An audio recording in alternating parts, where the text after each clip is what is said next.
Hello friends, welcome to Clipboard Education. This is a new series of history. We will start from class 6 NCERT and cover up to class 12th. So this is the first lecture of class 6 NCERT history, chapter 1.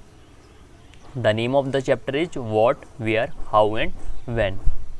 So let's start with the first slide. We have gatherers, the people who gathered food. Gatherers कौन होते थे? जो लोग अपना भोजन इकट्ठा करते थे. दूसरा पॉइंट देखेंगे, they knew about the vast wealth of plants in the surrounding forest and collected roots, fruits and other forest produce for their food. They also hunted animals. वो फूड में क्या क्या इकट्ठा करते थे? वो जड़ें इकट्ठा करते थे, फल इकट्ठा करते थे और बाकी के अन्य जो जंगल से प्राप्त उत्पाद हैं अपने भोजन के लिए ढूंढा करते थे और वो एनिमल्स का भी शिकार करते थे. So this is the all info about the gatherers. Now we must have a brief idea of the map. सबसे पहले the Sulaiman and Kirthar hills कहाँ हैं इसको हम जानेंगे मैप में. This is in the north west direction and और जो सुलेमान एंड कीर्थार हिल्स हैं, some of the areas where women and men began to grow crops such as wheat and barley about 800 years ago. और यही वो area जहाँ 8000 साल पहले women और मैन ने गेहूँ का उत्पादन शुरू किया था. चलिए मैप में देखते हैं. So in the north west direction of India we look at this section. This is in Pakistan presently. This is Sulayman and Kirthar hills. So this is the area which we are talking about. This is the area on which about 8000 years ago the men and women started growing wheat as crops. So if we move to the next point, trace the river Indus and its tributaries. We have to take it as a task so that we can have an idea of the map of India. We have to look towards the Indus and its tributaries. So this is the river Indus which flows into Pakistan presently and these are its tributaries: Jhelum, Chenab, Ravi, Vyas, Satluj, Chenab, Ravi, Jhelum, Vyas. So this is the 5 tributaries of the river Indus. Next, locate the Ganga and its tributary called the Son. Son river देखना है और गंगा जो इसकी जो सोन जिसकी tributary है वो main river है. गंगा मुख्य नदी गंगा है और सोन उसकी सहायक नदी है. ट्रिब्यूटरी मीन्स सहायक नदी. देखते हैं इसको भी मैप में. तो ये जो रिवर है यूपी से होकर बहती है गंगा. गोमुख उत्तराखंड से निकलती है गंगा और सोन नदी इसको मिलती है पटना में. I don't know but you mention in the comment box where does the Son meet Ganga, in which state and where is presently. So Son and Ganga. So I think this is Bihar. So we would find out later. This is Ganga and this is Son. Next, the last point of the first page we have in ancient times the area along with the rivers to the south of Ganga was known as Magad was lying on the state of Bihar. Magadh जो कहते थे हम Bihar state का जो भी reason था, क्षेत्र था, उसको मगध कहा जाता था जो भी गंगा के दक्षिण में पड़ता था. The area along this reverse, जो भी गंगा हो गया, सोन नदी हो गई, इनके जो किनारे गंगा के दक्षिण में जो एरिया था पूरा उसको मगध कहा जाता था और ये बड़ा ही समृद्धशाली एरिया था जहाँ पे अनेक शासक हुए. So this is Ganga and the area this area was called as Magadh because this is the south of the Ganga. This is the southern part of the Ganga. So this area was called Magadh. Next, this is the second last page. बहुत ही छोटा chapter है, जल्दी ही ख़त्म करेंगे और chapter 2 पढ़ेंगे. The word India comes from the Indus called Sindhu in Sanskrit.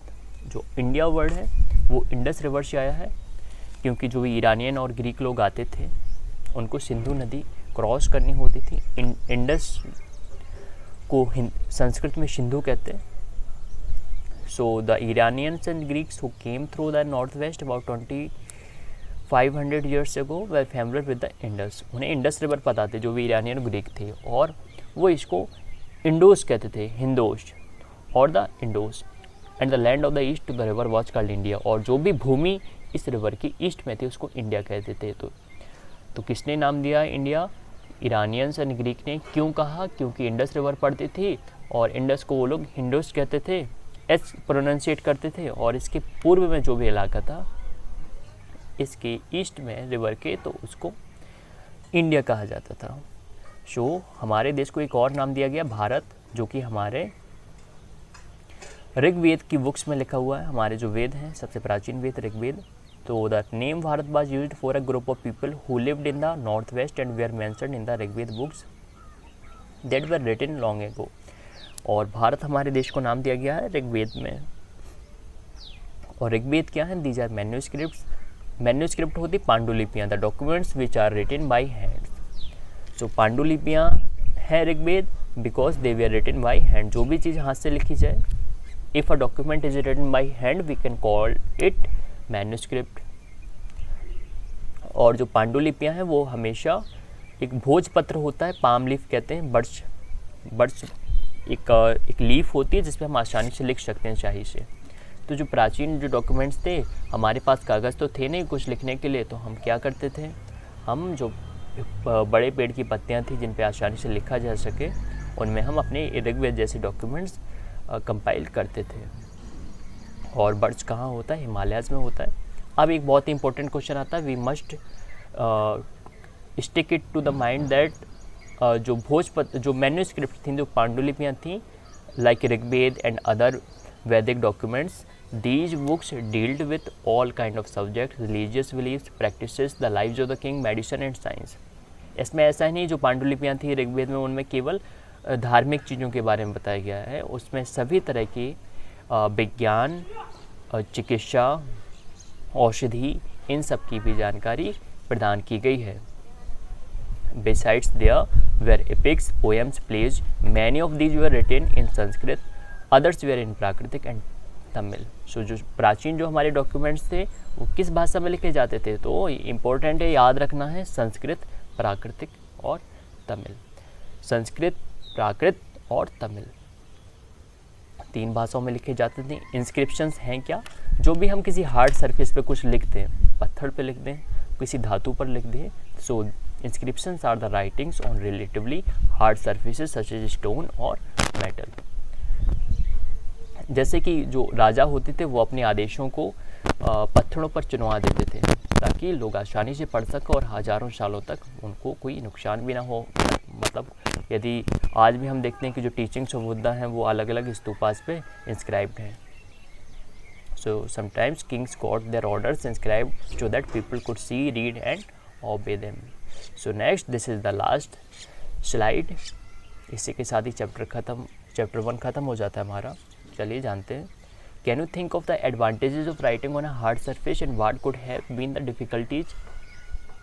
और जो हार्ड सरफेसेस पे लिखने के क्या फ़ायदे हैं? सबसे बड़ा फ़ायदा है कि वो तो ना तो बारिश, धूप, हवा से कुछ प्रभावित नहीं होगा और ना ही उसको किसी मेंटेनेंस की ज़रूरत है कि बार बार उसको आपको इंस्क्राइब करना। एक बार आपने पत्थर में कुछ लिख दिया, हमेशा लिखा रहेगा। और what are the difficulties? The difficulties are that it is very hard to inscribe on a hard surface। बहुत ही दिक्कत होती है आपको अलग अलग लोहे के उपकरणों से बहुत मेहनत से आप पत्थरों पर लिख पाते हो, फिर उतना अच्छे से रीड भी नहीं कर पाते हम पत्थरों पे जो लिखा होता है। अगली चीज़ है कि जो पत्थर है वो कभी सही जगह पे बड़े पत्थरों को खिसका के लेके आना ताकि जहाँ से लोग गुजर रहे हों, तो वो भी बहुत डिफ़िकल्ट हो जाता है। So these are the some issues which deals with inscription on hard surfaces. Archaeologist कौन होते हैं?